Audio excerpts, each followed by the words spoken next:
30 तारीख से नवरात्रा आरंभ हो रही है। नवरात्रा में 5 चीजें विशेष हैं, आप लिख सकें तो लिख लीजिए, जो कि कालका पुराण में बड़ा अद्भुत जिसका वर्णन किया है।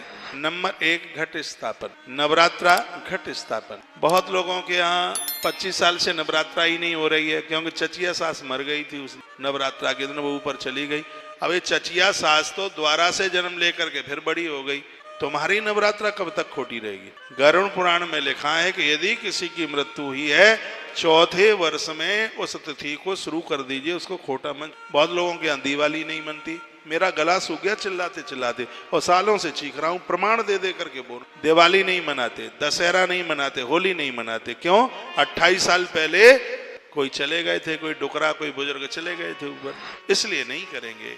एक तो मैं निवेदन करूंगा, यदि उस तिथि में अगले साल ही यदि पुत्र रत्न की प्राप्ति हो गई है, उसी तिथि में, जिस तिथि में किसी की मृत्यु, कोई भी तिथि है, यदि यहाँ तक कहते हैं कि परिवार में भी चाचा ताऊ के यहाँ भी यदि किसी बच्चे का जन्म हो गया है, तो 4 साल का भी इंतजार नहीं करना होता, तत्काल उस तिथि को आरंभ कर दिया जाता है, शुरू कर दिया जाता है। और दूसरी बात कही गई है, जो कि गरुड़ पुराण के अंतर्गत इसका प्रमाण मिलता है, चौथे वर्ष में किसी भी तिथि को आप खंडित थोता नहीं रखेंगे, खोटा नहीं रखें, उसको आप आरंभ। नवरात्रा जैसा पावन पर्व त्योहार, लोगों के घर में नवरात्रा का व्रत नहीं हो रहा है, ज्योत नहीं जलाते हैं, क्यों? कहते हैं कि इस तिथि में नवरात्रा में हमारे यहाँ पर गमी हो गई और इतना साल हो गया है। ऐसा बिल्कुल भी नहीं कीजिएगा। मैंने कालका पुराण की आपको कथा सुनाई है। इस धरती पर एक बहुत बड़ी पूजा है, बहुत बड़ी आराधना, बहुत बड़ी साधना। ये देखो, माता पिता नवरात्रा का व्रत करते हैं, बेटी को अच्छा घर वर मिलता है, ये क्या कमाल की बात है। आप बुरा नहीं मानिएगा, भगवान मुझे माफ करे, मैंने श्रीमद् देवी भागवत में पढ़ा है, जो स्त्री, जो नारी यदि नवरात्रा का व्रत नहीं करती है, तो अगले जन्म में वो संतान के लिए तरस जाती है। ये मैं प्रमाण के साथ कह सकता हूँ, देवी भागवत। शरीर काम करता है तो नवरात्रा का व्रत तो सबको ही करना चाहिए, नहीं कि बंगाल में ही हुए नवरात्रा। रावण को मारने के लिए देवर्षि नारद जी ने मेरे प्रभु श्री राम जी को प्रेरित किया। किष्किंधा पर्वत पर भगवान प्रभु श्री राम जी ने नवरात्रा का व्रत किया। माता जानकी नवरात्रा का व्रत करती है, जिससे उन्हें भगवान प्रभु राम मिलते हैं। माता रुक्मिणी के नवरात्रा व्रत की बात कही गई है। तो ये 30 तारीख से व्रत आरंभ हो रहा है। 5 चीजें इसमें विशेष है।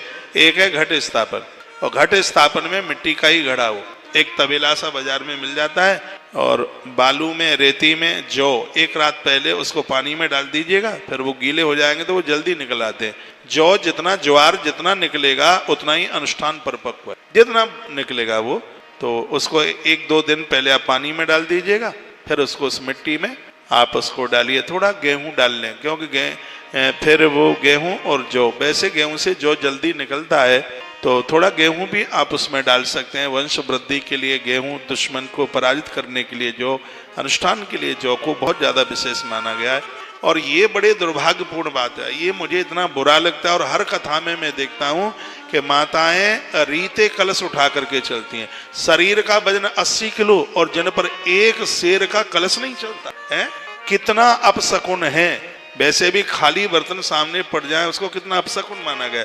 आप कलश मत उठाइए, कभी भी मत उठाइए, लेकिन कलश उठाते हो तो कलश में पानी, साबुत हल्दी, एक सिक्का, ऊपर पंचपल्लव और उसके ऊपर एक नारियल, इस तरीके से उस कलश को आप उठाइए। एक ही किसी ग्रंथ की कलश यात्रा में आपके घर का भाग्य चमक जाएगा। मैंने कई बार प्रमाण दिए इस बात के। तो कहीं भी किसी कथा में आप कलश उठाते हैं, वो पूरा, मैं नहीं कहता 5 शेर का कलश उठाएं, कलश 1.25 शेर, 1.25 लीटर पानी आ जाए उसमें, ऐसा कलश आप उठाइए, लेकिन वो पानी से पूरा भरा हुआ होना। सर्व औषधि, अभी कलश स्थापना होगी, मैं आपको बता रहा हूँ, कलश में एक सिक्का डालिए, चांदी का सिक्का डाल लें यदि घर में है। वो जमाने में चांदी के ही सिक्के चलते थे, चांदी का सिक्का नहीं है तो चांदी के सिक्के की कितनी वैल्यू है उतने ये सिक्के डाल दीजिएगा।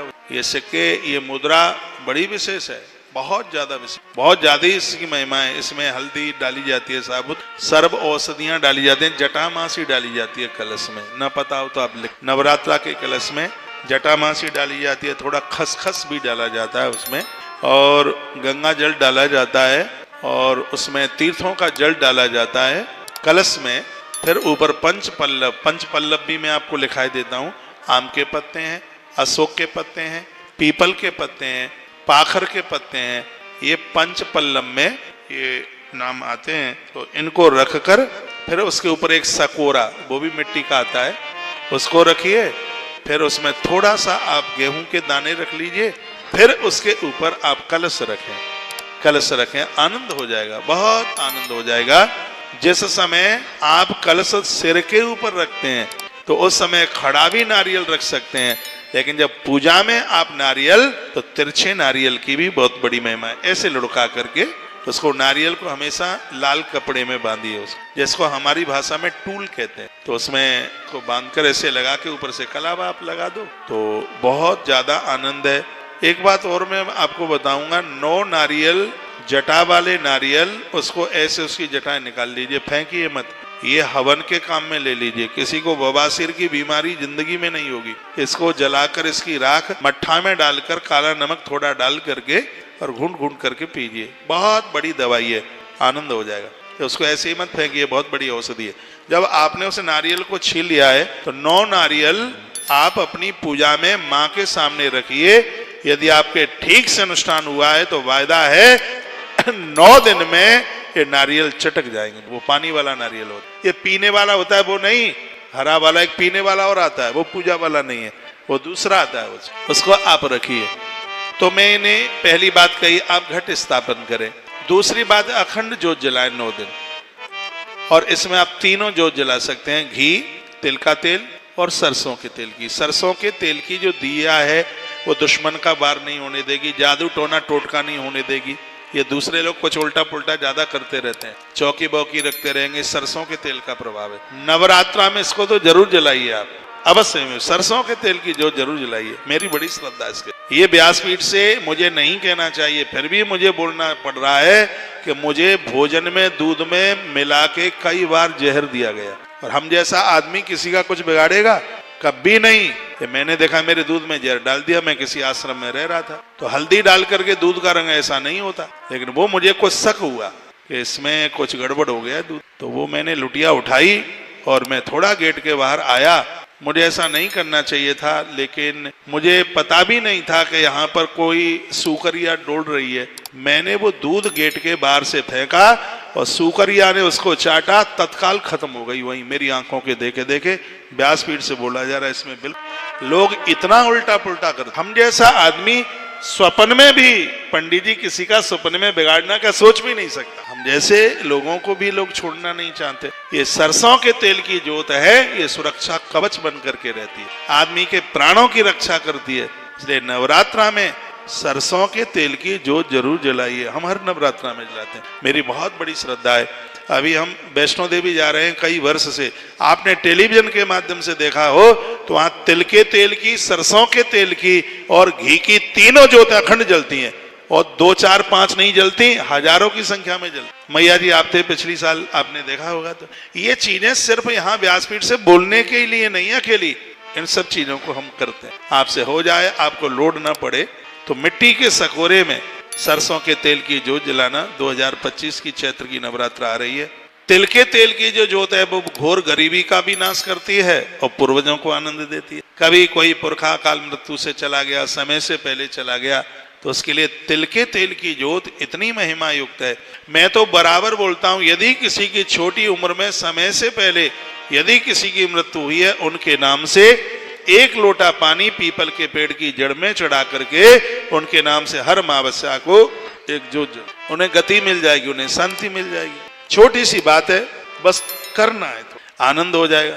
पितरों के प्रसन्न होने से घर में हर प्रकार का आनंद होता है। अब है जोत घी की, घृत की जोत है। मंगल ही मंगल होते हैं घर में, बच्चों के शादी विवाह के लिए, घर निर्माण हो, घर का वैभव बढ़ो, सुख संपदा, और अंत में हमारी दुर्गति न हो, उसके लिए घी के तेल, घी की जोत बड़ी।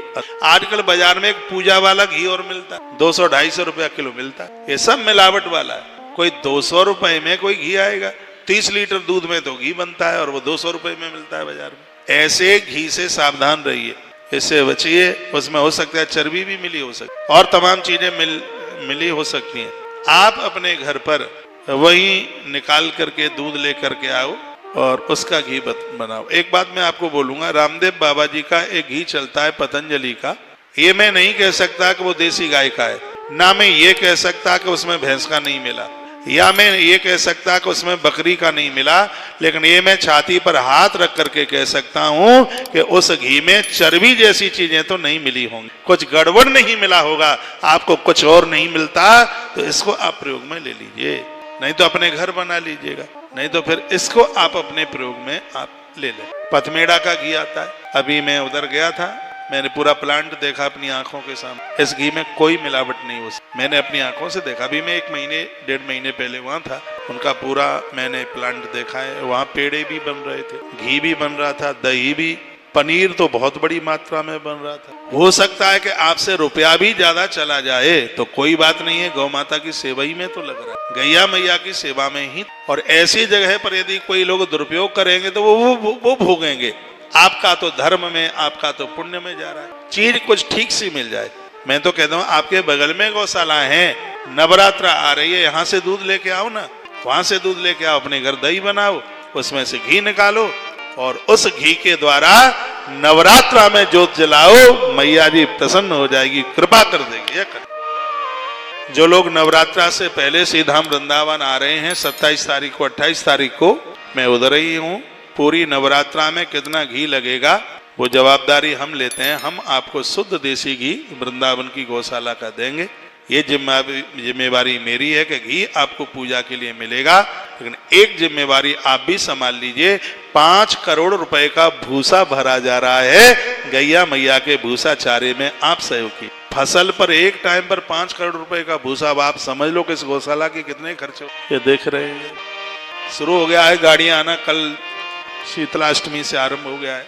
जो लोग वृंदावन आ रहे हैं आप अपने आसपास से भी ले सकते हैं, आपके आसपास गौशाला है, वहां सहयोग कीजिए, वहां से दूध लाइए।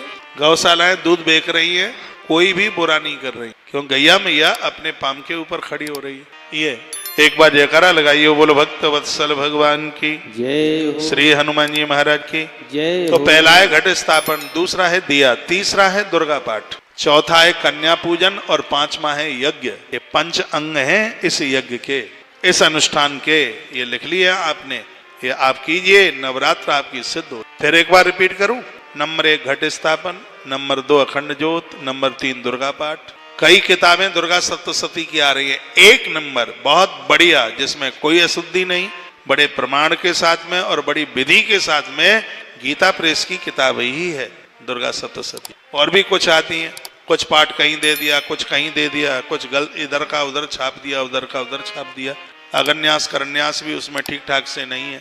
लेकिन जिस किताब की मैं आपको बोल रहा हूँ, ये दुर्गा सप्तशती की जो किताब है गीता प्रेस की, ये बिल्कुल 100% बिल्कुल सही है।